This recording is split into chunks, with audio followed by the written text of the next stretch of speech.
shake your booties for black girl nerds.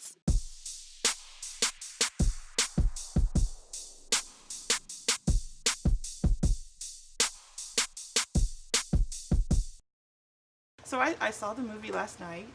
Saw you, your big speeches before Congress, and that was it.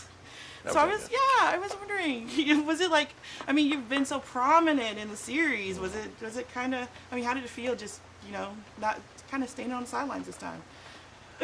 No, I didn't think of it that way, and I'm always more interested in the substance of a part, and I guess the richness of the inner thinking and feeling of a part than screen time. You definitely set the tone.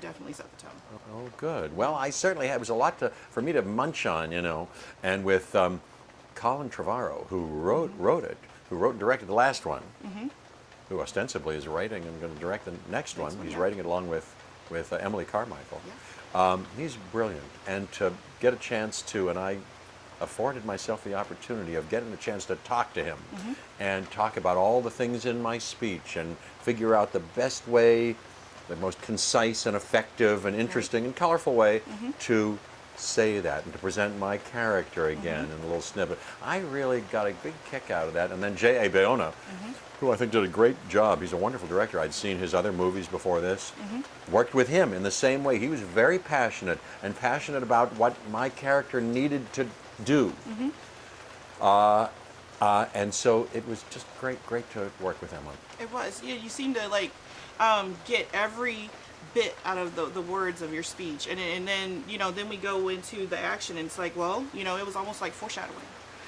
Yeah. Yes, and through I don't want to give anything away, but through the course of the events of the movie, you come to think about maybe what I was saying in a little different, with a little different perspective, and I'm sure the participants do too. If Bryce's character and Chris's character had heard me say that, they may have a different view by the, by a few days later, and then you see me at the end, and and so I talk about what we've, so what I say maybe resonates with what we've seen, but also with what the ghost of Christmas future, what that portends, Yes. So, in the next film, it's raining. Does everybody know this sound, this beautiful sound, which I hope doesn't obscure us, but it's a very beautiful look. Right. Look at this. And we watched it. Isn't it gorgeous? It's a Hawaiian rain. It's a very particular kind of balmy, coconut juicy kind of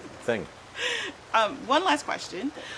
You've watched this movie evolve, from the beginning. What is the best evolution? What have you seen just really come to its peak and at this point? Two things occur to me. Well, you can't get a better start, Michael Crichton's book and Steven Spielberg, but JA Bayona and Colin Trevorrow, the way they've done it, and all the technologists, if that's what they're called, who bring these creatures to life, it's evolved, and it's very scary and amazing, and that's something. But the way they tell this story and the way they've included some of these ideas that I get to make a remark or two about is interesting to me and clearer. My character in the first one, I think, said something like, hey, science does a thing, but then it does another thing. I don't know, is it okay? In this movie, it's a little clearer that I say science is not to blame. Right. Science and human investigation and curiosity is A-okay. It's greed and militarism and political stupidity that we must fight with every cell in our bodies. Yeah. Yes. Better shake your booties for black girl nerds. Better shake your booties for black girl nerds.